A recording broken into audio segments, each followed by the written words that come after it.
Senhoras e senhores, estamos ao vivo, mais um Metacast chegando diretamente aí para você. Nós aqui, do estúdios aqui na Avenida Paulista, estúdios do Fortalk. Gostaria de agradecer ao pessoal do Fortalk por nos fornecer essa estrutura maravilhosa. Agradecer também o nosso patrocinador master, CoinLivre. CoinLivre, a tokenizadora de ativos. E com o meu lado aqui, ele, Giorgio Toniolo. Tudo bem, Giorgio? Tudo ótimo. Antes de qualquer coisa, Fabião, dá um oi aí. Opa! Fazia tempo que o Fabião não vinha pra cá. Fazia tempo. O Fabião eu tô feliz porque hoje você tá aqui, né? Eu não aguento, não. Realmente. Não, agora acabamos de sair lá da NFT Brasil, tive que apresentar 4 programas sozinho. Eu odeio apresentar sozinho. Eu gosto de ficar lá escrevendo, preparando as perguntas e ele... Não dá. Eu realmente não me acostumei até hoje. Hoje a gente tá aí. A gente vai gravar. Mas sabe por que eu tô aqui? Porque hoje eu vou falar com ela aqui, a Tamires, Yara Tamires. Vocês sabem quem que é ela? Ela que é formada em administração de empresa, ela tem MBA executivo em gestão empresarial e empreendedorismo. E além dela, assim, olha só, olha como é importante hoje. Ela é investidora do mercado tradicional desde 2009 e aí ela migrou rápido, antes desse pessoal que tá tudo demorando e vai tudo se lascar depois, ela migrou em 2017. Então hoje ela saiu do mercado tradicional, veio pro mercado de cripto, é investidora em cripto, mas desde 2017. E desse mercado que a gente tá desde 2017, tem muita experiência. Tudo bem, Yara? Muito prazer, pessoal. Vitor, Jorge, muito obrigado pelo convite, fico muito feliz. E é isso aí, bora bater esse papo. Tô no mercado desde 2017, mas eu não saí completamente do mercado tradicional, porque eu falo que sempre tem que diversificar. Sim, claro que muita parte dos meus ativos estão em criptomoeda, mas eu ainda tenho um pezinho no básico por enquanto. Sim, não, tem que continuar dos dois, porque geralmente quem gosta de um odeia o outro. Não tem que ter essa briga, não. Não tem que ter essa briga. Agora, a Yara, ela é maiga. Eu não sei o que ela faz na vida dela, porque é o seguinte, enquanto a gente tá aqui levando o processo pra cima e pra baixo, tendo que falar, gente, olha, isso aqui não é dica de investimento, essa aqui é uma dica, é dica pra vocês estudarem e tal. Se for entrar no nosso mercado depois estudar bastante, põe o dinheiro da pinga, não o dinheiro do leite, a gente tem que falar isso toda vez. Todo vídeo que ela faz é investe nisso, bota dinheiro nisso. Como é que você faz pra não ser processada? Porque assim, tá todo mundo com medo, menos você. Eu acho que é muito tranquilo quando você é muito verdadeira, né? Então eu sempre falo dos riscos antes até chegar na parte do, eu estou fazendo isso. Se você achar interessante, faça também. E as pessoas estão muito perdidas, muito sem norte. E eu falo que tem muita gente que não sabe nada nesse mercado e dando dicas e falando. E a gente que tem mais conhecimento tem que ser muito sincero e falar a direção que as pessoas têm que ir, porque são mais de 20 mil criptoativos. E não deu BO até hoje? Até hoje não, graças a Deus as pessoas que me seguem sabem que eu sou muito verdadeira e sempre falo quando, agora tá na hora da gente vender, se expõe um pouco menos nesse ativo, é a hora da gente dolarizar nossa carteira. Então quem me acompanha, quem pegar uma frase solta minha, possivelmente vai dar problema, mas quem me acompanha, que são seguidores fiéis ali, eu tenho bastante engajamento de gente que me segue no grupo que a gente tem lá no Telegram, então é bem tranquilo, porque já conhece a minha forma de lidar. Um detalhe que eu acho interessante, independentemente de Web 2 ou Web 3, tinha muita gente que dava dica, principalmente os projetos de game lá no começo, que você vê que tinha um conluio, um cartel de youtubers, todo mundo tentando jogar pra cima ou pra baixo um projeto, principalmente quando você tinha realmente os ICOs, né? Então, os pré-mints. E o que eu acho muito interessante eu não tô falando que você é ao contrário dos demais, mas você não segue a tendência. Tipo assim, você não entra na onda só que tá todo mundo falando. Não, de maneira então, assim, não dá pra falar que tu tá querendo causar hype no mercado. Você faz análise como a pessoa deveria fazer mesmo. Exatamente. E a análise fundamentalista junto com a técnica, né? Porque eu sou trading. Opa. Desde 2018, que eu sou do mercado tradicional desde 2009, só que eu nunca me metia a fazer trading lá. Era só position. Comprava ativos sólidos, igual bancos e fundos imobiliários, e deixava a longo prazo. Daí, quando eu conheci as criptos e entendi a volatilidade, aí que eu achei a necessidade de entender sobre trading. Então, foi de Barsi para Dr. Marcos. Tá ligado? Então, mas quem tá em cripto e não sabe fazer análise técnica, uma hora ou outra vai ver seu patrimônio dilacerar. Sim. Inevitavelmente, porque a gente ainda tá em um momento de consolidação dos ativos, né? Então, quando eu entrei lá em 2017, eu comprei meu primeiro Bitcoin por R$54 mil. Comprei por uma exchange nacional, paguei R$54 mil. Naquela época eu nem entendia sobre Bitcoin, comprei pela FOMO mesmo, medo de ficar de fora. E daí bateu 70 em poucos dias, assim. Eu falei, caraca, devia ter comprado mais. E daí, de repente, começou a cair, Jorge do céu, aquele frio na barriga, e começou a cair. Aí chegou nos meus 54, eu falei, foi só uma correção, né? Eu acostumada com o mercado tradicional, eu falei, foi apenas uma correção. De repente, caiu mais e mais e mais, chegou a R$15 mil. Aí foi quando eu falei, caraca, o que que eu aprontei? Eu que me achava tão Deixa eu vender inteligente. tudo. 3K dólares. Foi faz muito tempo, bizarro, faz foi muito bizarro. Daí eu fui estudar. Eu fui pro Block Show Ásia, que era lá em Singapura, que era o maior congresso que tinha na época. Eu falei, cara, eu preciso entender isso, como que o negócio sai de 70 mil Eu perdi quase todo o meu pra dinheiro. 15 mil. Eu pego uma viagem pra outro lugar do mundo que só a passagem custa 2 Bitcoin. Ótima ideia. Foi tipo isso, foi Muito tipo bom, muito isso. bom. Aí, não, já dei um rolê daí, né? Fui Europa, Singapura, Malásia e daí acabei de chegar na Tailândia. Fiz um rolezão, mas enfim. Só lugar fui, top, hein? fui pra aprender mesmo. E daí lá, né, lá nesse congresso tinha as melhores mentes, assim, do mundo. É só gente muito, muito, muito foda falando. E daí eu entendi o que era Bitcoin. E daí eu falei, cara, eu quero ter isso, mas Isso eu em não... 2000 e... Isso em 2018. Tá. 2018. Aí eu falei, eu quero ter isso, mas eu nunca mais quero passar pelo que eu passei. Eu nunca mais quero ver o meu patrimônio dilacerar, né? Porque eu sou do mercado tradicional, eu tenho construtora também. Eu sou dona de construtora desde os meus 21 anos. Então, tem há mais de uma década eu sou dona de construtora. A gente construía uma casa. Com a venda dessa, a gente construía 2. Com a venda de 2, a gente construía 4. Sim. Então, eu sempre vi meu patrimônio crescer.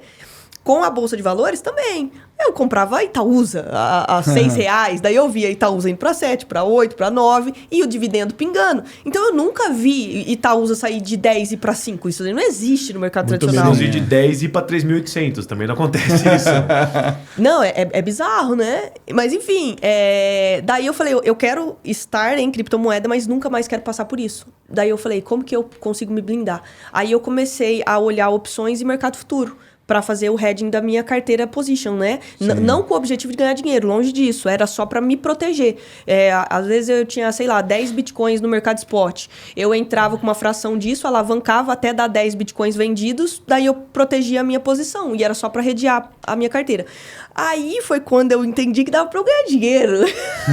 Aí eu falei, caraca, agora dá para eu alavancar. Tá comprado no mercado à vista e tá comprado no mercado futuro e ganhar muito mais lá. Isso tudo ainda com as majors, né? Com Bitcoin e Ethereum, ou você já operava... Não, era outras? mais... Naquela época, nem existia Binance ainda. Quando eu comecei a pensar em era operar... Bitcoin, né? Provavelmente. Mas eu operava pela... Pode falar o nome de exchange? Pode, todos. Eu operava pela Bitfinex na Ah, época. não, Bitfinex não pode falar aqui. Pode falar qualquer um. Pode falar qualquer marca, não é coisa, não tem... A CoinLibra... Pode, Fabião? Então tá suave. É que naquela época, 2017 para 2018, não tinha Binance, surgiu em 2017, mas era desse tamanico, né? Eu Não, comecei... Aqui o pessoal usava mais o mercado Bitcoin pela facilidade Não, que mas tinha. mercado Bitcoin não tem Mas mercado não, futuro mas, até assim, hoje, né? Mas ele Não, era não mais pra existe. compra mesmo. Não, só pra compra. Mas eu não comprei pelo mercado Bitcoin, comprei por uma outra que uso até hoje para tradicional, uso até hoje para exchange do mercado tradicional. Daí eu comecei a estudar opção e mercado futuro para fazer hedging da minha carteira, né? Daí eu entendi que eu podia alavancar também, tipo, o mercado tava subindo.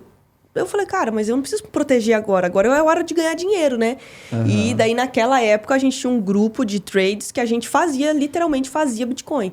Que a gente pegou um hype muito bom de 2018 até 2021. Nossa. Era só abrir long. Era só abrir long, abrir long, abrir long. Não tinha perca, né? Na hora que o mercado começava a corrigir, você aguentava aquele solavanco, fazia preço médio, que já ele subia. Então, a gente, literalmente, fazia Bitcoin. Tu não vai fazer tuas inserções, não? Não. Pra Assim, explicar o que são as coisas para os nossos ouvintes?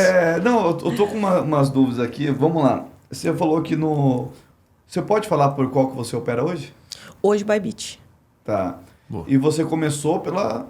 Eu comprei pela Foxbit. E até hoje eu uso ela, que a Foxbit é tradicional e compra até hoje com real, né? Adoramos, por sinal. É muita empresa. A Foxbit, assim, eu falo que eu ainda dei sorte, porque teve muitos amigos meus lá em 2017 que compraram por pseudas exchanges que deixaram de existir. E eu, não tinha conhecimento nenhum, falei, deixa eu escolher aqui aonde eu vou comprar. E achei na internet Foxbit.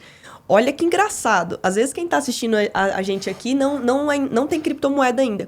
Para eu comprar criptomoeda lá em 2017, eu tive que ir na Caixa Econômica, fazer um depósito identificado, pegar o comprovante de depósito, escrever meu CPF, assinar e escrever depósito para comprar Bitcoin, colocar do lado do meu rosto, tirar uma selfie e mandar. Demorou 1 dia e meio pro saldo aparecer. Naquilo já me dava frio na barriga, já me dava comichão. Nossa que Senhora. fiz? Eu Que falei, meu besteira Deus do que eu céu. E agora, para você sair do zero com o Pix e chegar em ativos de renda fixa, todos eles tokenizados pela Coinex.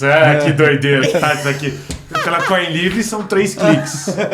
Pelo amor de Deus, O ainda bem Jorge que... vai ser demitido hoje. Você vai demitido hoje. Eu não entendi essa, mas tudo bem. É muito cedo, é muito cedo. É muito cedo. CoinLivre. A minha muito pergunta é assim, porque Tá difícil. que as coisas vêm evoluindo. Hoje você tem uma facilidade maior através de uma exchange ou de outra. Que antes era meio que arcaico, justamente para a parte própria mesmo de você operar mesmo, era mais complicado. Sim. Hoje as coisas estão sendo mais facilitadas ali, dependendo de onde que você acaba operando. A parte hilária disso é que o pessoal falava que lá no começo o pessoal usava esse mercado para poder esconder dinheiro, para poder fazer coisa ilegal. Sim. E você vê uma pessoa que está literalmente operando no mercado, olha quantos passos para poder fazer acontecer. Você vai poder pôr dinheiro na carteira. Isso nem tô falando no que você comprou naquela época. Eu perdi tanto em exchange que não existia por falta de conhecimento. Eu levei muita sorte, cara, porque eu entrei pela Foxbit, daí eu fui pra Bitfinex, e daí logo depois fui pra Binance, né? Eu acho que todo o trade passou pela Binance, e daí começou muito ruído na Binance. Assim, eu comecei a sentir que eles fechavam a operação minha e eu tava com, sei lá, $200 de lucro. Daí fechava, eu falava, caraca, tá estranho isso aqui. Fechava, não tava. Aí eu preferi ir migrando, daí fiz alguns testes, fui pra BitGet, fui pra Bybit, enfim, fui pra Coinbase e fui pra FTX. Graças a Deus não tinha mais dinheiro. Testei todas, falei, cara, vou ficar com a Bybit. A Bybit tem um operacional ali legal, pelo celular dá pra operar, então às vezes eu abro legal. operação pelo computador e mantenho ali a gestão pelo celular, acho super interessante. E daí tô pela Bybit, mas assim, a partir do momento que a Bybit já não fizer alguma coisa que não é legal pra mim, tô saindo também. Acho que a gente não tem que ter exchange de estimação, assim. Eu perdi em 3 no começo, que eu recebia através de cripto, mas só que por falta de conhecimento na época, aí você acabava criava uma conta em qualquer uma. Aí recebia, mas na hora de sacar, esquece. No começo tinha uma regra, eu só confiava naquelas que tinham KYC. Por mais que fosse mais complexa, tipo a Gate.io da vida. E eu não sou trader, tá? Então eu não operava, era uma questão... A primeira vez que me falaram que o cara de fora queria me pagar 60 Bitcoin, eu já tinha ouvido alguém falar em algum lugar. Eu falei, aceito, não sei nem quem é. Não sei nem se quem é de comer, beber, se é tio de alguém, aceito. Se ele vai me pagar, bora. Aí na hora eu já pesquisei alguma coisa rápida, como receber. Foi assim que ele vendeu uma camisa e comprou uma Lamborghini 2 meses depois. Eita, caramba! A segunda Lamborghini. E aí a primeira negociação deu problema, aí a segunda deu problema. Nossa, que azar também, hein? Mas assim... faz parte, tudo é experiência. Bom. Aí outro dia eu fui fazer um levantamento, eu achei um dinheiro que eu nem sabia que eu tinha num negócio da Rússia. Na Rússia, que eu abri 1000 anos atrás no negócio que eu tinha, eu falei, já me roubaram, certeza, nem existe mais, o nome de acesso é todo esquisito. Cabide, isso acontece com você com naturalidade? Achar uns dinheiro que você não sabe? Não, né? Com você, Bruno? Também não. Comigo também não acontece. Não, meu é R$2, 2 moedinhas de 1,50. Eu, assim, normalmente, a primeira entrevista aqui, a primeira vez que você vem aqui, Ara, a gente fala sobre, tipo, como é que você chegou nesse mercado e tal, mas a verdade é que, assim, não faz nem sentido fazer isso contigo, primeiro que você já começou e depois porque tem muita coisa acontecendo. Então, vamos aproveitar o momento, porque ontem eu já vi teus stories de novo, hoje já tô... Bom, hoje já vi os do final do dia de ontem. Vamos aproveitar que a gente está nesse momento extremamente conturbado, os Estados Unidos resolveu Bom, a SEC resolveu meter o louco, né? Não tem nem o que falar. E queria saber qual que é a tua opinião sobre o que tem acontecido, o que você acha que a SEC está fazendo, porque eu tenho a minha, né? Se me deixar falando, eu só tocar o pau. Eu acho que quem já está no mercado há muito tempo já esperava que ninguém ia aceitar, né? Nada mais é do que os cordeirinhos conseguindo fugir do pasto, né? As criptomoedas dão liberdade para as pessoas. E eles não vão querer dividir essa gestão desses carneirinhos, né? Então eles fariam alguma coisa para conseguir bloquear, né, a fuga, porque você veja, quando os bancos começaram a quebrar lá nos Estados Unidos, agora a Signature, Silicon Valley Bank, o Credit Suisse quebrou na Suíça, a gente teve uma fuga de capital do dólar e vindo para o Bitcoin. Eles estão acostumados a ser o lastro do mundo. Sim. Exatamente. Dólar era o lastro do mundo. Dólar era o lastro do mundo. Embora tenha perdido qualquer tipo de lastro físico, sim, claro. Desde 1971, quando o Nixon quebrou a janela dólar-ouro, mesmo assim o dólar ainda, qualquer transação que você vai fazer mundialmente é convertido por dólar. Então o dólar tem muita oferta, que a gente viu que foi uma das moedas que mais imprimiu época Covid para cá, e ainda os títulos da dívida, né, também foram impressos muito, só que ainda tem muita demanda. Então, ao mesmo tempo que tem oferta, tem demanda. Só que E digo mais, vai imprimir de novo. vai imprimir, já Falando que não imprimiu, né? Vai imprimir de novo agora. Agora, já expandiu o teto da dívida agora na última quarta-feira, né? Mas a questão é o seguinte, como eles viram que o Bitcoin começou a ficar correlacionado com o ouro, depois dos bancos terem quebrado, e o Bitcoin estava muito correlacionado com a Nasdaq e S&P, e pela primeira vez S&P e Nasdaq caíram e Bitcoin continuou estável junto com o ouro, eu acho que eles viram que seria um momento de realmente bloquear ou colocar medo na população para que eles não forem para os ativos. Porque assim, o ponto é que o que eles estão sendo acusados, né? Eu dei uma lida nos indictments deles lá, mas enfim, são coisas que já está regulado aqui no nosso país. Sim, e não só aqui como em outros lugares. Então assim, a minha interpretação foi... a partir de agosto agora agosto vai ser o mês que vai mudar o mundo para mim. Tem um monte, os BRICS todos já se posicionaram sobre ter própria moeda, cripto, um CBDC próprio, ou usar a de outros países, né? Tipo, exemplo, Índia usando a chinesa e assim por diante. E os Estados Unidos está puto. Eu acho que existe um medo sim de até a economia interna deles ficar exposta a essa mudança. Né? A questão de poder que eles perderam é muito. Tanto Sim. Eles perderam a maior guerra do mundo que já teve até hoje, essa é a verdade. Exato. A guerra econômica eles já estavam perdendo para a China antes, agora acabou. Não, e agora dos dois lados, tanto nisso daí com a própria o BRICS saindo fora, todo mundo fazendo BRICS tudo. mais Arábia Saudita, mais a OPEP. Então, É muita coisa. E ele, no mercado interno, todo mundo saindo pro cripto. Então, Os só maiores foder. investidores de cripto do mundo são eles. Inclusive. Sim. Então, aliás, os maiores mineradores. Os maiores investidores não tem como saber, mas os maiores mineradores são eles. Então, assim, bateu um medo ali. Só que a SEC, pra mim, não é nem momento palestrinha aqui, mas pra mim, ela sempre teve perdida. Você vê as decisões deles, ao contrário da CVM, do MiCA e tal, enfim, eles sempre tiveram perdidos. Eles nunca sabem o que eles vão fazer. E eu acho que essa é a grande falha do sistema federalista americano. Porque lá, cada estado pode ter suas próprias regras, mas não regras financeiras ou monetárias. Eles podem até mudar as taxas, eles podem mudar imposto, eles podem mudar o que eles bem entenderem, menos a política monetária. E aí fica complicado. Porque, para mim, fosse qualquer outro assunto, drogas, por exemplo, se pudesse, se os entes federativos de lá, se os estados pudessem, de fato, falar sobre isso, ter o sei deles e fazer uma política interna, cara, eu tenho certeza que já teriam vários estados que estariam adotando muito mais o nosso mercado e o SEC não ter esse poder todo. Mas, enfim, não podem. Então, a gente está vendo esse cenário que está acabando com o Bitcoin... Por enquanto, né? Não, acabou não, rapidinho, porque assim, né? É um momento rápido. Foi bem tranquilo, eu achei que ia ter um impacto muito maior. E ainda mais ontem com a notícia, né, que além de estar processando com 13 acusações a Binance, eles entraram com processo também contra a Coinbase, Sim. que é uma empresa a que maior. é listada na bolsa e é a maior exchange dos Estados Unidos. Então eu fico, qual foi... como a Coinbase conseguiu listar numa bolsa e agora está sofrendo um processo por negociar ativos que são valores mobiliários? Opa, como assim? Mas, Valores enfim, mobiliários não cadastrados. Porque esse é o ponto. O SDT pode, BUSD não pode. Por quê? Porque um foi cadastrado, outro não foi. Mas não tinha obrigação de ser cadastrado. Então, assim, é incoerente. Até o processo em si é incoerente. Sim, sim. E ontem, quando a gente teve o processo contra a Binance, realmente teve uma fuga de capital da Binance, né? Que já acumula mais de 3 bilhões de dólares. E isso eu acho muito bom, porque estimula as pessoas a terem a custódia das suas criptomoedas. Sim. Então, eu acho que é um movimento muito bom, porque as pessoas só se movem no caos. Então, precisa ter esse caos. Ontem eu coloquei medo mesmo, tirem suas criptomoedas da Binance, porque quando a galera começou a ver que a FTX estava ruindo, ninguém levou a sério. Ah, não vai dar em nada, é a segunda maior, não vai dar em nada, não vai dar em nada, e tem um monte de conhecido meu que perdeu, teve um conhecido meu que perdeu 3 milhões na FTX por achar que não vai dar em mas nada, coisas né? diferentes, né? Na FTX foi um problema Web 2. Foi uma questão de compliance. E a questão agora do bloqueio, né? Porque ontem o que saiu foi que a SEC pediu o bloqueio de todos os fundos da Binance US, seja em qualquer lugar do mundo. E a acusação principal deles é que a Binance tenha misturado bilhões de recursos dos usuários com o deles. E vamos supor... No caso deles é mentira, a FTX fez isso, mas a Binance não. Então, mas calma. Eles não entrariam com esse AUE todo se não tivesse um pinguinho de verdade. Então, embora a gente ache que não é possível, embora a gente acredite que não vai dar nada, que eu acredito que não vai dar nada, inclusive eu coloquei na legenda do post... Não, eu acredito que vai dar alguma coisa, só não acho que vai ser igual a FTX. Eu acredito que não vai bloquear, mas eu falei, o seguro morreu de velho.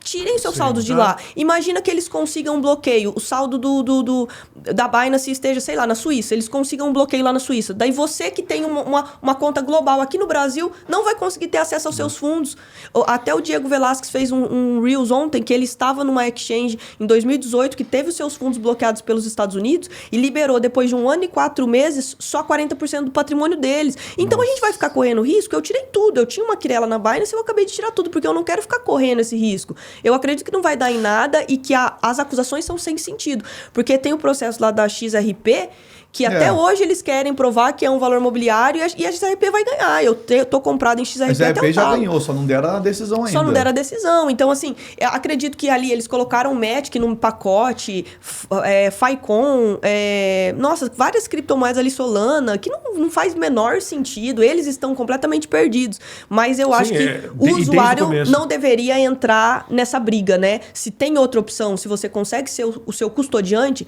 então faça sua autocustódia. Compre uma coisa de a Binance não vai quebrar nem nada do estilo, porque eles têm muito Bitcoin internamente. Eles não converteram em BNB.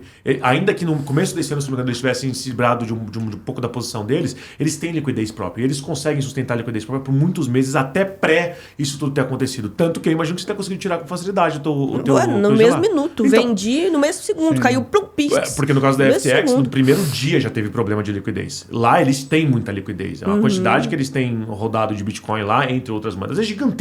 Sim. Então eu imaginei que não fosse ter problema nesse sentido. Concordo contigo. Eu acho que assim, de fato, o seguro morreu de velho. Melhor se tirar.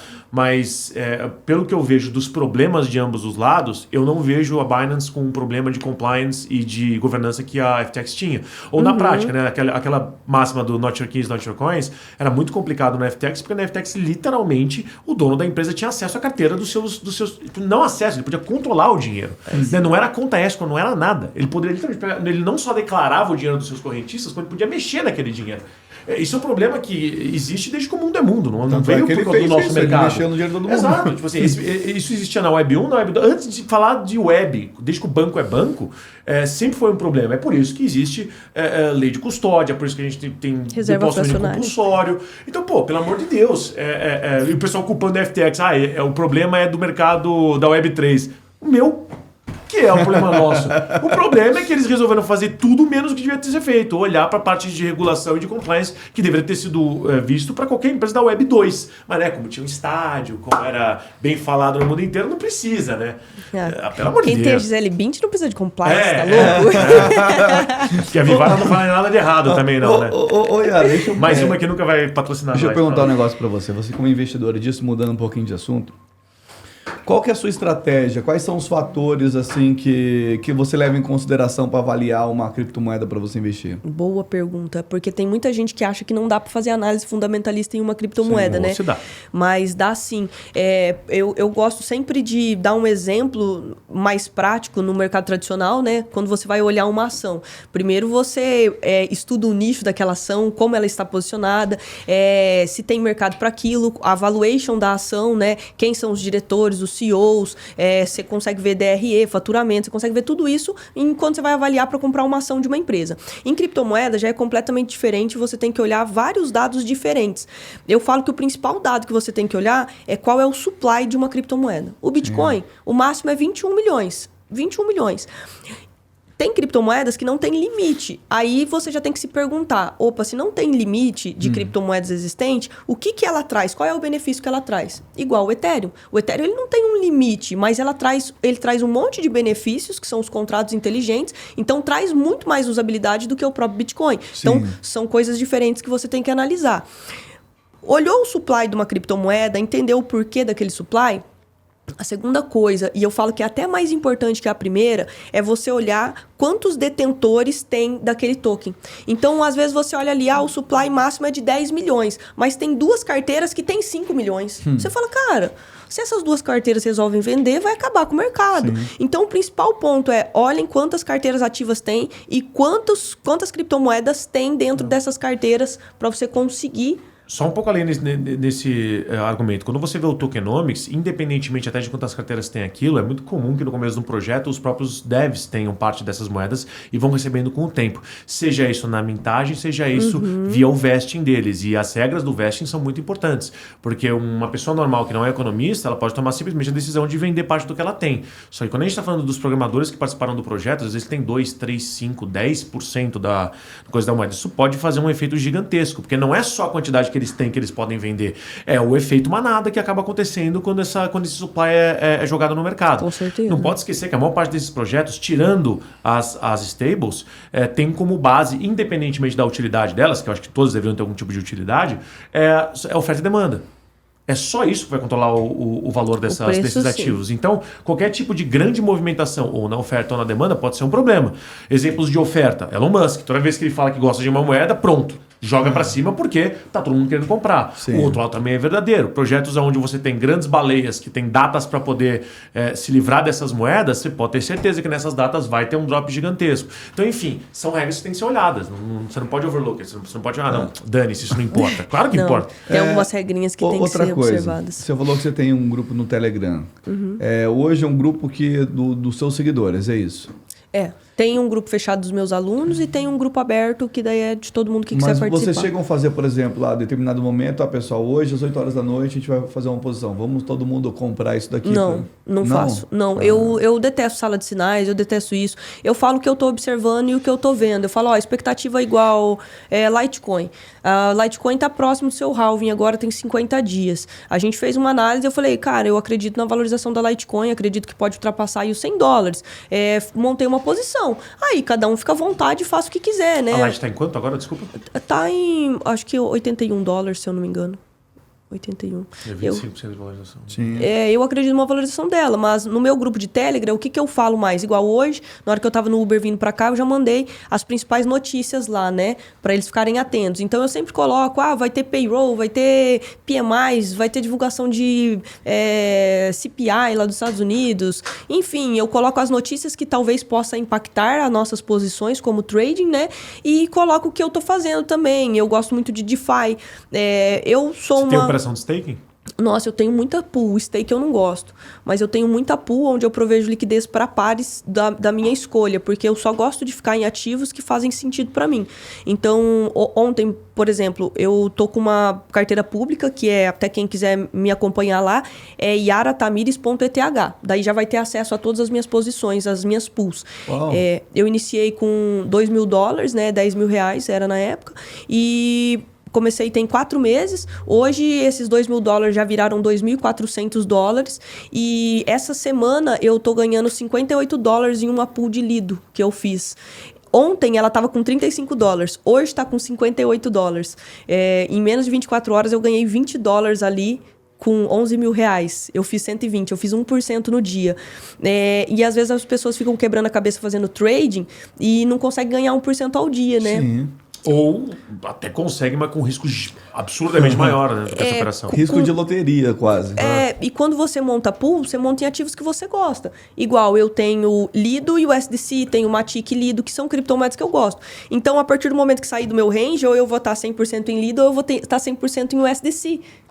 Ou vou estar dolarizado, ou vou estar com Lido. Pra mim, tá tudo bem, né? Então, quando eu aprendi a fazer DeFi, por isso que eu falo que todo investidor ele tem que aprender a diversificar. Não que quando ele vai entrar, ele já precise saber de tudo. Porque eu não fui estudar sobre tudo quando eu entrei.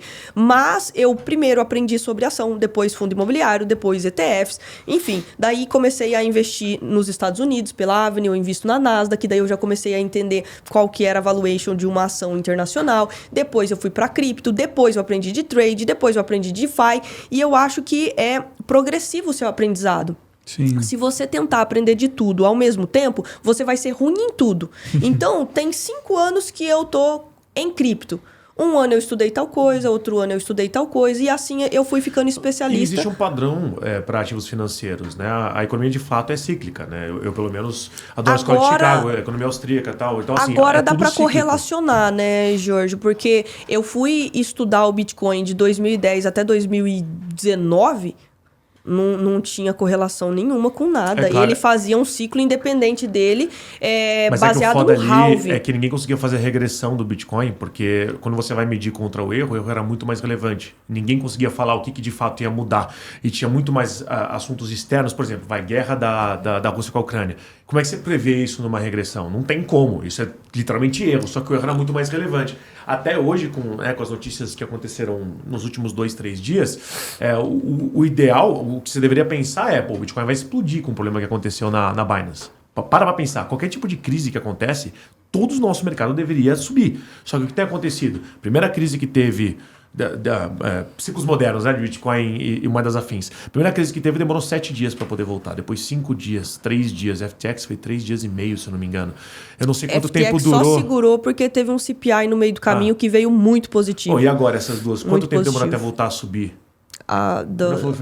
Não foi 4 ou 5 horas desde a segunda notícia, né? Notícia do... Enfim. Foi muito rápido. Bateu 25 com 15 minutos. Bateu 25 100 com 10 minutos, estava 25 tá quase a informação perfeita. Já a gente vai estar falando de meia hora, 20 minutos, que é o que demora o baque do mercado de ações tradicional, por exemplo. Né, para acontecer. E graças a Deus, né? Porque tem que ser isso. Tem que parar de ter momento de especulação no mercado que teoricamente é global e 24/7, né? Outra coisa, Yara. Voltando a falar de investimento. Experiência negativa. Já tive várias. Alfabético Cara, eu acho que eu já tive algumas experiências negativas, tanto no mercado tradicional. Teve uma vez que eu comprei um ETF lá, nunca tinha comprado ETF e me lasquei, tive que vender com prejuízo. E falando em cripto mesmo, teve várias, né? E eu falo que é uma sequência de aprendizados, porque ninguém sabia o que ia me dar. É NFT, é Gamecoin, é metaverso. E eu sou muito skin the game, então eu gosto de testar tudo e fazer na prática. E naquela época, muita gente falava sobre os jogos NFTs, e eu entrei para ver. Tirando o X Infinity, que ainda existe até hoje, eu entrei em vários outros, CryptoCar, CryptoPlan, Bomb Crypto, Monstros vs Zumbis. Só que assim, a minha experiência foi negativa ao ver muita gente perdendo dinheiro, que me deixou muito triste. Eu não perdi dinheiro porque... com a experiência que eu já tinha, eu fui tendo lucro e fui liquidando. Bomb Crypto, por exemplo, eu conheço muita gente que comprou os heróis lá por... Era 10 Bitcoin, né? E cada Bitcoin custava mais ou menos $30 na época do hype mesmo. $300 cada herói, precisava de 10, cara. A pessoa gastava $3 mil para entrar num joguinho. Era bizarro. Só que daí você ganhava. O seu payback era em coisa de 15, 20 dias. Só que daí a galera emocionava e comprava mais herói. Então eu vi muita gente perdendo muito dinheiro. Teve um amigo meu que pagou 18 mil em um avião com o C-Plane. E daí, quando... Eu também participei de vários lançamentos que tinha o CryptoCars, CryptoPlane, depois o Seguard. Quando eles fizeram o lançamento do Seguard, travou a MetaMask, de tão bizarro que eram os lançamentos. E daí eu comprei e depois não teve liquidez para eu vender. Daí no Seguard eu perdi dinheiro. Mas nos outros eu ganhei. Só que eu vi muita gente perdendo dinheiro. Com Terra Luna também eu fiquei muito triste. Eu vi muita gente perder dinheiro. Por incrível que pareça, foi a operação que eu mais ganhei dinheiro em toda a minha vida. Eu entrei shortado em Luna. Nossa! Ganhou mais que Bitcoin. Compra um estádio do FTX que eles perderam. Cara, ganhei muito dinheiro. E isso que eu ainda fui realizando parcial, porque eu falei, em algum momento vai deslistar esse negócio e não vão deixar a gente pegar nosso lucro. E em algum momento não vai ter mais liquidez para fechar a posição. E daí eu entrei com a minha mão bem pesada e fui realizando lucro. Daí bateu $6.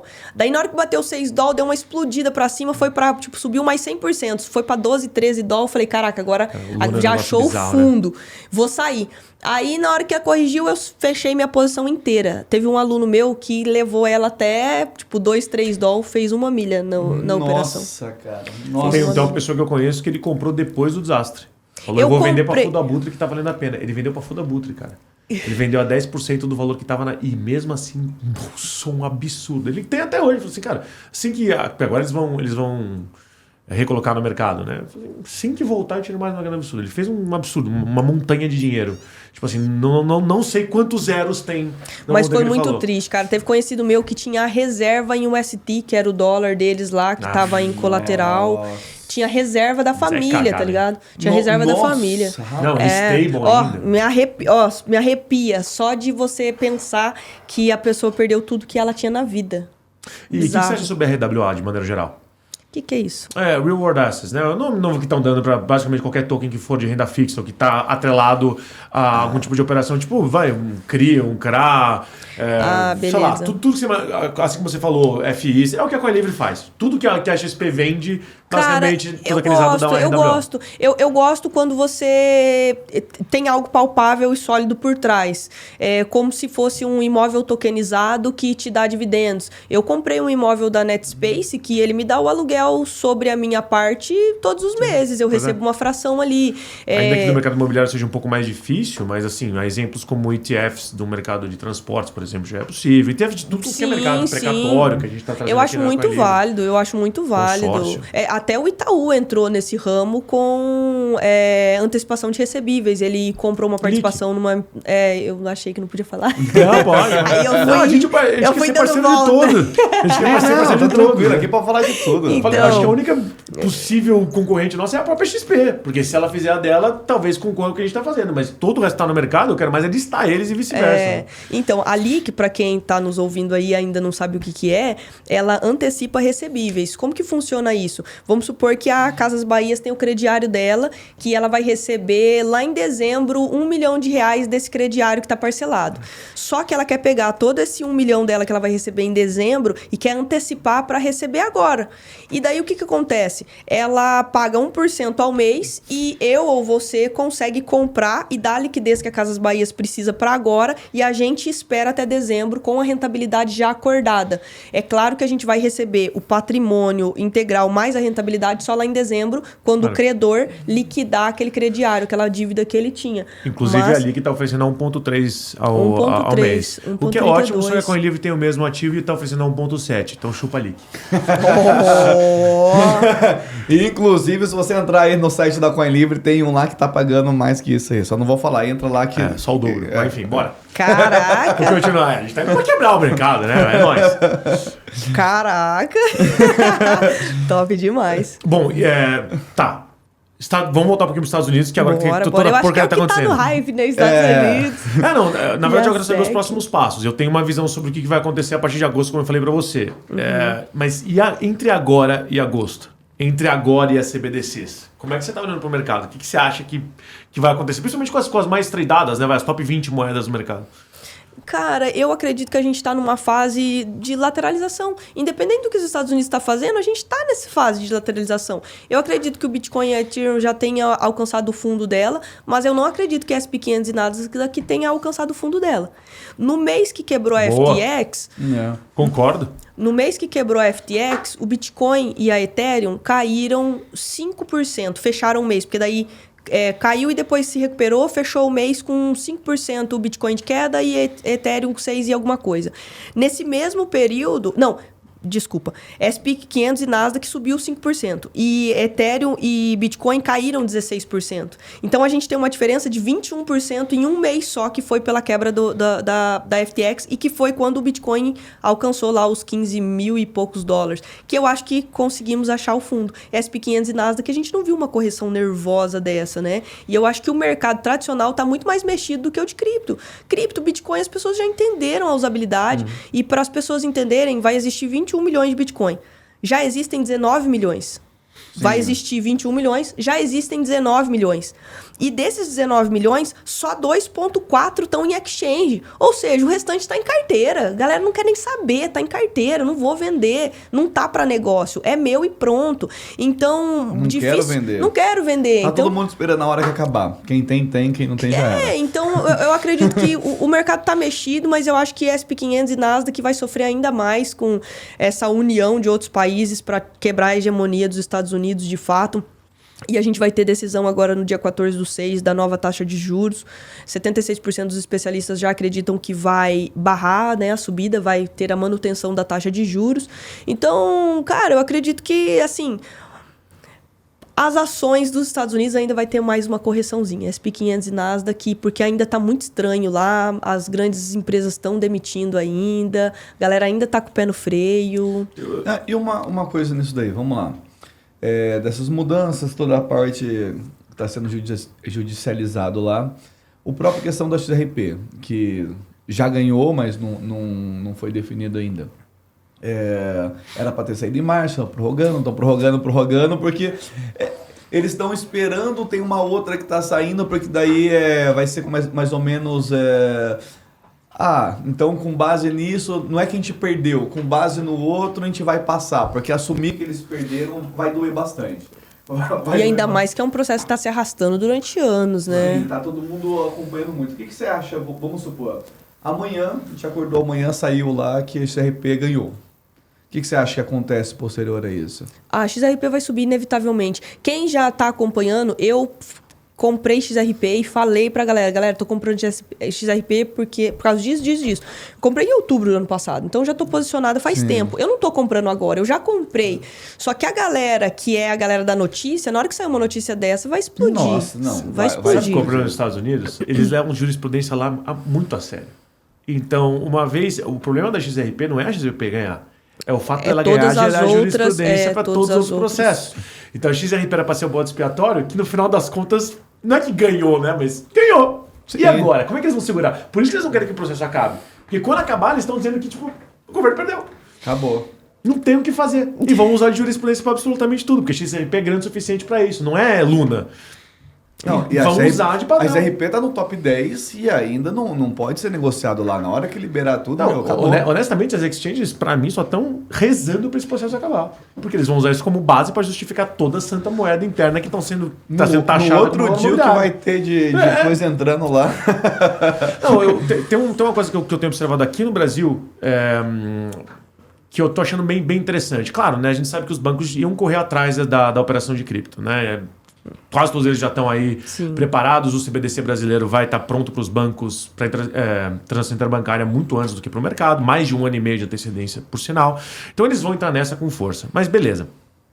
Independentemente disso, as coisas que têm acontecido com o mercado têm feito com que as pessoas olhem com olhos... O escrutínio aumentou muito em relação a empresas de maneira geral, em relação à parte de compliance, as auditorias, né? FTX é o melhor exemplo do mundo disso, né? E o que eu estou achando muito sensacional é que modelos financeiros tradicionais, produtos financeiros ou situações financeiras como dívidas, por exemplo, estão sendo olhadas com muito mais atenção. Olha que coisa, né? Agora eu vou citar a shitcoiner, não tem jeito. Quando ela faz o post, né, olha esses gráficos aqui, do que você acha que é? O pessoal, Ethereum, Bitcoin. Não, isso aqui é americano, isso aqui é Magazine Luiza e tal. Então quando você fala sobre SP 500 e Nasdaq, a gente vê aqui também, a gente só não está vendo mais coisas assim aqui no Brasil, porque infelizmente estamos com um governo agora que favorece certos tipos de empresas que compõem o BOVA11. Infelizmente. Porque senão era pra estar dando mais merda aqui no Brasil. Era pra estar acontecendo mais porcaria. Então eu acho que o mercado tradicional tá mais problemático do que o nosso. Eu concordo contigo. A lateralização, não sei por quanto tempo vai durar, mas tem sido uma comprovação da solidez do nosso mercado. Enquanto o resto do mercado... E tem um estudo...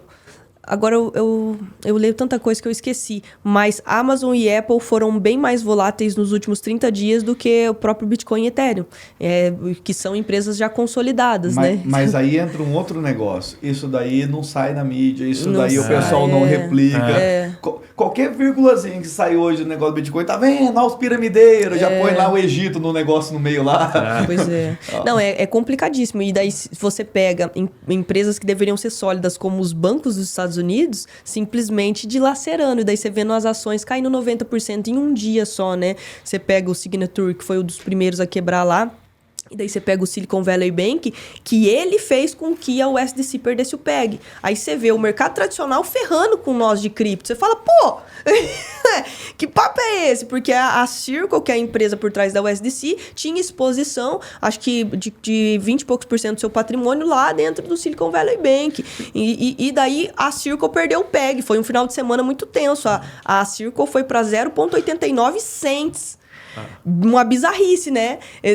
Daí você fala, como é que o mercado tradicional consegue estragar com o mercado de cripto? E ninguém fala isso, né? O mercado tradicional ferrando com as criptos. E não precisa ir muito longe também. Aqui mesmo no Brasil, a Nubank, que o seu dinheiro que ficava lá, que rendia 200% do CDI, quando aconteceu com as americanas, cara, eles não conseguiam mais prometer absolutamente nada. Naquela época, eles já tinham Bitcoin e Ethereum na carteira deles, né? Lembrando, né, que o que você compra lá não é teu, é deles. O mercado paga a mesma coisa. Mas, enfim, estava menos volátil. Literalmente, o Bitcoin e o Ethereum que eles tinham em carteira estava menos volátil do que o dinheiro que você deixava lá na conta para ganhar 200% do CDI. Porque, obviamente, estavam montados em cima da dívida da Americanas. Eu nunca imaginei que eu fosse ver isso. E deixa eu fazer um adendo que o Warren Buffett, que é o maior investidor de todos os tempos, que critica muito o Bitcoin, Ethereum e todas as criptomoedas, Ele tem criptomoeda. Tá montado. Sim. Ele tá montado em Tá criptomoeda. montado. O pessoal porque rastreia muito ele. Na verdade, ele comprou o Nubank e o Nubank tem criptomoeda. Então eu falo que até as pessoas que criticam e são contra as criptomoedas, de maneira colateral, vai ter criptomoeda em algum momento da sua vida. É impossível você não estar exposto em criptomoeda nessa próxima década. Acabou 2030, acho que boa parte da população vai ter criptomoeda de maneira colateral. Ó, a tática é o seguinte, eu critico, mas eu não compro. Aí eu compro empresa que tem. Eu não compro. O negócio Diferente. inteiro agora vai estar montado, Diferente. seja por token de crédito de carbono ou do outro lado, pensando em qualquer tipo de exportação e importação que vai ter que ser feito em CBDC entre os países, vai estar montado do Eu mesmo até jeito. quero fazer um adendo do que você estava falando das CBDCs, que o Roberto Campos Neto falou na sexta-feira, e ele poderia ter falado várias coisas, que o IGPM teve uma alta, não sei o quê. Ele poderia ter falado sobre várias coisas. Ele só falou sobre CBDC. E Claro. para quem não sabe, o Pix, a tecnologia do Pix, que a gente tem só no Brasil, ela foi baseada na XRP. Ela usa a tecnologia da XRP por O trás. Pix foi um ensaio para chegar nessa Olha que bizarro. E a CBDC digital, eu não vejo eu não vejo um grande problema. Tem pessoas que falam assim, mas com a CBDC vai ser um clique e vão fazer mais moedas, diferente de você ter a casa da moeda e ter que entrar na linha de fabricação do papel moeda e não sei o que demora. Cara, demora, realmente, é muito mais difícil você colocar aí mais 100 milhões de real em circulação. É muito mais difícil. Só que é muito mais oneroso, é muito mais caro. E é impossível de rastrear. Então é bonito a gente encontrar deputado com milhões dentro de um apartamento alugado. Com a CBDC não vai mais existir isso. E imagina se for obrigatório todo mundo ter que devolver seu real e pular para CBDC. O tanto de dinheiro ilegal que essa galera não vai ter. Você pode dar um pouco. Você tem lá 200 milhões que esses políticos nojentos roubaram. Como é que você vai legalizar? O nosso CBDC não vai ser lastreado em emissão de moeda. Essa é a parte mais sensacional. Eu achei que fosse em título de dívida pública, mas também não é. É um pouco diferente do que eles estão fazendo. A gente falou com o pessoal da Parfim aqui, com o Cris, ele estava explicando como é que vai funcionar. Cara, é bizarro. É tipo assim, o Campos Neto, ele tá fazendo a carreira dele nisso. Ele tá fazendo a carreira dele. Tipo assim, Pena eu vou que já deixar pro vai mundo? acabar agora em 2024 e dificilmente ele vai renovar. Mas Mas questão essa é a data. A implementação para a transação interbancária já é agora e eles acham... A ideia dele é que literalmente dezembro de 2024 seja o primeiro mês que as pessoas vão poder utilizar o CBDC na carteira, vamos dizer assim, para fazer alguma coisa do dia a dia. Ele vai deixar isso como legado. E, cara, nenhuma CBDC tá nem de perto. A nossa, lembrando, é uma das mais novas dessas grandes. A CBDC russa já está sendo feita há mais tempo na rede da Ethereum. A chinesa está sendo feita há mais tempo, a nossa é a mais nova. E é a que tem o melhor lastro, na minha opinião, né? Mas a melhor operação que justifica a produção de real digital. E a melhor arcabouço jurídico, que a gente já tem para tudo, tá? Vamos combinar. Para mim, o jurídico brasileiro, de manejar os nossos juristas aqui são incríveis. Mas ele vai deixar é para o mercado mundial, não é só para nós brasileiros. Esse cara tá na contramão da porcaria do governo que a gente tem. Eu acho ele sensacional, cara. Sim. Quero um dia poder entrevistar ele aqui, se Deus quiser, porque... Pegando um gancho nisso daí, que todo mundo fica acompanhando essas notícias, para onde que vai, isso pode interferir.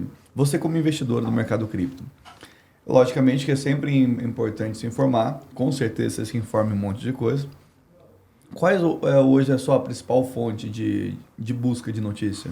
Eu entro na Invest todo santo dia. Entro lá na no Invest? calendário. Eu entro lá no calendário econômico, que lá, cara, tem tudo que vai acontecer. Até tem coisa até demais que você ficar olhando ali, você buga, porque é União Europeia, a zona do euro, eu não sei o que, China, Índia, e você fica ali até perdido. Aí eu pego as principais notícias que aconteceu ali, entro em alguns portais de notícia cripto mesmo, e, cara, assim, bem básico. E daí, TradingView, que daí eu já pinço lá todas as criptomoedas que eu gosto, já deixo lá SP500, a Nasdaq, o Ibov, e é isso, cara. E daí... Tu vai fazer tua brincadeirinha hoje? Não, vou. Tem que fazer. Pra você que não sabe, o Vitor ele tem milhões e milhões em cripto. E aí ele lê tudo que ele tem na carteira dele pra perguntar pros entrevistados se gosta ou não gosta. Tem milhões em Luna. Ou em Shiba, milhões. Em Shiba. Tem pra caramba. Antes de eu Tudo que é meme da Rainha Elizabeth, ele tem todas que você imaginar ele tem. Até agora o Bit Coin, que é do cara lá do... O Bitcoin. o Bitcoin. A gente vai trazer ele aqui. O Bit venceu. Ele já Faria gravou Liver, nesse né? estúdio e vai gravar com a gente também, adorei. O Bit venceu. O muito bom. Bitcoin. É assim, antes de eu fazer a brincadeira, assim, qual que é o principal erro que você já cometeu em investir em cripto? Eu acho que foi quando eu entrei mesmo, que eu não sabia nada. Eu não sabia o que era Bitcoin. Eu não sabia o que era blockchain. Eu não sabia o que era supply. Eu não sabia nada. Eu só comprei porque foi a FOMO mesmo. Tinha uma pessoa próxima do meu círculo que o patrão dele comprou. E daí, todo dia, ele chegava e falava assim, caraca, ele comprou, agora já tá tanto. Agora já tá tanto, agora já tá tanto. Aquele negócio tá me dando comichão. Eu falei, não posso ficar de fora. É isso. Aí eu fui lá e comprei. FOMO mesmo. E daí eu falei, cara, poderia ter dado super errado. Hoje em dia eu vivo disso, né? Sou influencer, sou palestrante, enfim, grande parte da minha carteira tá em criptomoeda, mas eu poderia ter perdido ali 54 mil reais, que era um dinheiro muito suado, que era praticamente a construção de uma casa naquela época, de material, né? De uma casa. Sim. E eu teria perdido por simplesmente estar faminta ali por lucro e sem saber o que eu tava fazendo. Sim. Ó, fazer uma brincadeira aqui é o seguinte. Eu falo uma moeda, você falou que sim ou que não, se quiser explanar, ou só sim ou não. Tá. Algumas moedas, umas tradicionais. Sim ou não é se vai subir ou descer, é se você gosta se eu ou não da compraria ou moeda. não, se compraria ou não. Bitcoin. É óbvio. sim. A DOT, Polkadot. Eu tenho. Daqui não Sim. vale que você falou aqui, a LTC Litecoin. A Litecoin tenho também. TRX Tron. Cara, não tenho, mas não é de toda ruim, não. Eu, assim, não tenho, não teria, mas pra quem tem, ok. Cosmos Atom. Não tenho, mas já tive. A Monero. Não tenho. E nunca tive, acredita? Mas eu acho a pegada dela muito interessante. Nossa, eu achei que você ia falar, não tenho, nunca tive, é uma merda, não compra. Não. Eu acho muito legal essa questão dela, você ficar blindado, né? Inclusive, acho que o CEO dela tá preso, né? Até hoje tá preso. Ele tá blindado. Literalmente. Mas é igual do Tornado Cash, né? Se você pega o... É um tipo diferente de blindagem, é barra, né? Não, mas é que tipo assim, igual o rapaz da Tornado Cash. Ninguém rouba Ele tá ele. preso ainda, cara. Tipo, faz sentido. O cara que fez a tecnologia tá preso? Na minha cabeça não faz sentido. Não. Ele faz... O que rolou? Faz sentido a gente morar num país onde o presidente já teve preso? Também não. Mas aqui Pois é. somos nós. Mas enfim... Solana Sol. A Solana, cara, ela tem um problema de congestionamento naquela rede dela lá que é foda. Eu não tenho ela porque qualquer bug ela cai demais. Cardano, né? Começou Solana. Não, daí a Cardano é zica. Eu era cardanista roxa, cara, há uns 3 anos atrás, mas eu acho que ela é uma Ferrari no white paper e na entrega ela é um Fusca fundido. Pô, top. XRP. Tenho. Dogecoin. Doge não, eu já fiz bastante trade com Doge. Bastante trade em futuro pra ganhar dinheiro, mas em carteira eu não teria. Só que Shiba eu tenho carteira. É mesmo? Então, eu ia perguntar da Shiba. Tenho carteira. Eu fiz, inclusive, uma análise de Shiba, que a Shiba ela tem uma comunidade, uma das maiores comunidades mundiais de criptomoeda. E daí, os desenvolvedores dela, antes que ela era um meme, aniquilador de Doge, começaram a achar utilidade para ela. E agora ela já tem um metaverso da Shiba, já tem uma stablecoin da Shiba. Eles estão trazendo utilidade para Shiba e a queima dela tá programada. Então, cada vez que ela fica mais escasso, o token dela sobe e trazendo mais utilidade, que traz queima pro token, possivelmente vai valorizar. Eu gostei muito e, com uma comunidade muito fanática, possivelmente vai dar certo. Sim. O que ela tá criando. E a Baby Doge? A Baby nunca tive, nunca operei nada. Não sei nem que preço tá. Faço nem ideia. George. Você falou de games? Você me pergunta, né? Gala? Cara, não tenho. Já tive também. Gala foi uma das primeiras que eu comprei. Mana também. Mas depois que passou o hype ali, finalzinho de 2021, já tinha me desfeito. Árbitro? Árbitro tenho porque eu faço DeFi, né? E daí eu ganhei uma querelinha lá de airdrop, mas só. Mas você gosta do projeto de maneira geral? Cara, de maneira geral, acho ok. Acho que tem muitas etapas para se provar ainda. Acho que tá tudo muito no início. Mas por ser uma rede muito rápida, acho que na hora que começar a utilizar o token da Arbitrum ao invés de Ethereum, daí com certeza vai fazer muito mais sentido para mim. E uma TIC, né? Já que estamos nessa. Layer 1, Layer 2. A Polygon é uma das minhas maiores posições, cara. Eu amo uma TIC. Uma aqui brasileira, não sei se você conhece ou não. O Ibix. Tenho reunião com eles lá, acredita? Eu acho fantástico. Depois que conseguiu o patrocínio, eu falo se eu gosto ou não. Eu acho muito fantástico, sabe por quê? A pegada deles é você remunerar... Caramba, tu mora num... De São José dos É de São José. Eu tô em palácio contato ou lá numa com o pirâmide, Pedro, cara. Eu fui Sim. em um evento que teve lá no World Trade Center, que tava até o Roberto Justus, Isso. a galera falando lá. E daí eu já achei muito interessante. E a pegada deles é você remunerar os nano-influencers. Tipo, Sim. hoje em dia a gente tem uma Virgínia lá. Beleza. Você vai fazer você vai patrocinar a Virgínia. Além de ser caríssimo, às vezes o público dela não quer o seu produto. Você vai ser um tiro no escuro.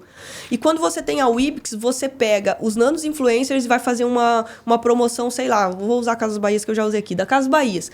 O nano influencer vai falar, cara, eu comprei esse refrigerador na Casas Bahia e tá com desconto, não sei o que, não sei o que. Se alguém comprar aquele refrigerador com o link dele, ele vai ser remunerado do token da Wibix. Então a Casas Bahias não vai mais procurar os influenciadores, ela vai procurar a Wibix, vai deixar um cachê lá pra eles e daí esse cachê vai ser meritocrata. Quem vender vai ganhar a remuneração dos nanos influencers. E daí sim, essa questão de vendas baseado na mídia da pessoa vai fazer muito mais sentido. Mistura de que PLR com conversão.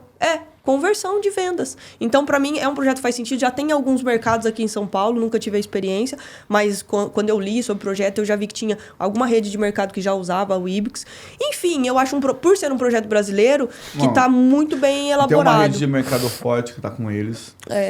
Mas só que eles não estão utilizando da forma que ao meu ver, ao meu humilde ver, eles podem mudar um negocinho ou outro que vai fazer muito sentido e aí sim vai ser exponente. E para quem não sabe ainda, a gente vai ter um capítulo especial aqui chamado Os Piramideiros de São José dos Campos, onde o Vitor vai entrevistar todos os melhores amigos dele, o pessoal do churrasco.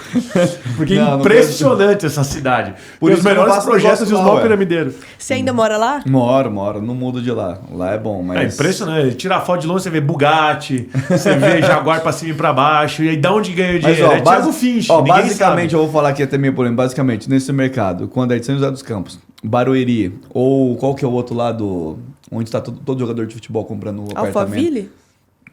Barueri e Alphaville, mas o Balneário Camboriú. Esses 3 lugares... Desconfiem. Complicado. Não, o melhor é Jeri. Jeri, sim. Jeri, cidade tokenizada, maravilhosa. Inclusive, não, tem Rolante também, né? Que da onde... Rolante, que é a cidade mais tokenizada do mundo, né? Não, eu tô falando dos lugares onde tem as maiores pirâmides. Da onde vieram as maiores pirâmides. Entendi. Então aí você fica... Dá uma estudada bem, porque é os lugares que mais vem pirâmide. Então até querendo fazer Egito 2, alguma coisa assim. Eu tava falando, inclusive, com o Tutankhamoni nesse final de semana Cara, tava muito legal. Os meninos... Eu vou trazer pra cá, não vou dar spoiler disso aí. Mas trazer os meninos pra cá, tava muito legal. Os dois estavam aqui. Momentos finais? Momentos finais. Tem pergunta final pra ela? Você primeiro. Não, eu não tenho. Eu só vou falar outro negócio com ela Então aqui. vamos lá. Aonde que você vai estar agora daqui pra frente? Próximos eventos que você acha que são importantes pro pessoal visitar? Enfim, palestras, painéis que você vai participar? Maravilha. Agora no Beat Sampa, que é dia 10 e 11 de junho mesmo, eu vou estar participando de 2 painéis. Um sábado 10h35 e um sábado 2h45. Em um eu vou falar sobre trading e outro eu vou falar sobre tokenização, futuro da tokenização, que foi também a minha palestra no NFT Brasil. Falei sobre futuro dos ativos tokenizados, que eu acho super interessante. Eu acredito que vai tokenizar tudo. Eu também acredito nisso. É muito legal isso, cara. Eu acredito que não vai ter mais ações de empresa e sim tokens de empresa pela facilidade. Enfim, tudo até ser humanos estão sendo tokenizados. Isso que eu acho mais interessante de tudo, né? Você pode se tokenizar. Atletas já estão sendo tokenizados. Você pode comprar uma fração dele, tudo que ele ganhar. Enfim, acho legal. E daí depois vai ter a Blockchain São Paulo, que eu também vou estar mediando um painel no sábado à tarde, não sei o horário ainda. E no dia 15 de julho eu vou estar no Poá Crypto Day, que é lá em Porto Alegre, que vai ser um dos maiores eventos lá do Rio Grande do Sul, de criptomoeda. Vou estar palestrando lá também. Uau! Esse 15 de julho é isso? Mais 15 de julho, 15 de julho, isso mesmo. Esse aqui, show de bola. Yara, é o seguinte, o momento final nosso, microfone, você, câmera, deixa seu link, deixa seu @, agradecimento, fala o que você quiser falar. Vende teus cursos, maravilha. deixa... Vou vender. Como é que fala? Sempre tô falando, Meu deixa OnlyFans pode vender aqui também ou não? Deixa aqui. Ô, gente, eu não queria Tem falar cupom nada. de Não, desconto. mas antes de começar a gravar, eu descobri que o Jorge tem OnlyFans. Tá. Eu falo, ninguém acredita. Você que entra no OnlyFans e digita o italiano. A cara dele. Momentos finais? Pai do céu. Ela até suou, menina. Preciosos, vamos lá. Eu queria agradecer o convite de vocês. Foi um bate-papo muito legal. Passou a hora que eu nem vi. Eu queria deixar aqui minhas redes sociais. Meu Instagram é @Yara_Tamires com TH. Meu TikTok é da mesma maneira. Daí eu tenho um canal do YouTube que se chama Desvendando as Criptomoedas. Daí onde eu faço vídeos mais explicativos, o passo a passo de várias coisas lá. E daí eu tenho uma comunidade no Telegram também, que se chama Desvendando as Criptomoedas, onde eu mando o panorama todo dia pela manhã e o fechamento de mercado todo dia, todo final do dia, né, com o fechamento de mercado. Enfim, estou aqui à disposição. E agora eu acabei de fazer um clube do livro, Vitor. Muito interessante. Então é só clicar lá no link da minha bio do Instagram. As pessoas têm muita dificuldade de ler livro. Então todos os meses eu envio um livro. Eu tenho uma biblioteca digital grande pra caramba, daí eu envio o livro e daí é meta de leitura de tantas páginas pra gente conseguir matar o livro dentro do mês, e daí diariamente eu solto insights daquele livro pra gente colocar em prática, e daí facilita a leitura da galera. Tudo e no todo nosso mundo tá mercado? gostando. Não, daí eu tô falando mais sobre desenvolvimento pessoal e financeiro. O primeiro livro que a gente começou foi Pai Rico, Pai Pobre. Sim, bom Que é pra justamente, caramba. não adianta você ganhar dinheiro se você é pobre de mentalidade, né? Sim. Então, por isso que eu tô trazendo mais essa pegada e para as pessoas criarem um hábito. Porque, cara, ler 10 páginas de um livro é muito fácil. Só que as pessoas não têm estímulo. Então, ali com o grupo, a gente tá lá no WhatsApp já com mais de 400 pessoas acompanhando e vendo os posts. Bem legal, eu achei que não ia dar em nada. E daí eu postei um livro que eu tava lendo, a galera, Yara, qual livro que é esse? Qual livro que é esse? Eu falei, gente, eu tive uma ideia. Bora fazer uma comunidade assim, assado. Meu, a galera abraçou. Em pouquíssimo tempo, já estamos aí com 400 pessoas lá dentro da comunidade, lendo livros que eu mando, né? Não precisa gastar com livro, é totalmente gratuito, é justamente para ajudar as pessoas mesmo. Show de bola. Yara Tamires, pessoal, sem palavras. Todos os links dela estão na descrição. Meu, segue ela, se inscreve no canal dela, acompanha tudo, entra no Telegram dela. Meu, olha o nível de conhecimento, tá palestrando em todos os eventos, não tá palestrando à toa, tem conhecimento por detrás disso. Meu, sem palavras. E para quem me pergunta, o perfil dela é um daqueles que eu falo que todo dia eu sigo para poder acompanhar e estudar sobre o mercado. Então, assim, finalmente conseguimos trazer ela para cá, porque ela não é de São Paulo. E é isso, deixar... E aí, agradecer mais uma vez a audiência de vocês. Toda santa semana, vocês são incríveis. Estamos batendo recorde atrás de recorde. Falo isso mais uma vez, porque, cara, perder a graça pros outros já. Tá muito legal. Tá muito legal mesmo. Obrigado pra todo mundo que tá acompanhando. Não esquece de se inscrever. Já vai ter parte pra membro, tudo. Fica esperto. Comunidade nova surgindo aqui pra vocês. Enfim. E agradecer mais uma vez a CoinLivre, nosso patrocinador master. Você que não conhece ainda, entra no link que tá na descrição. E é isso. Até a próxima, né, Giorgio? Vamos que vamos. Tchau, tchau. Tchau!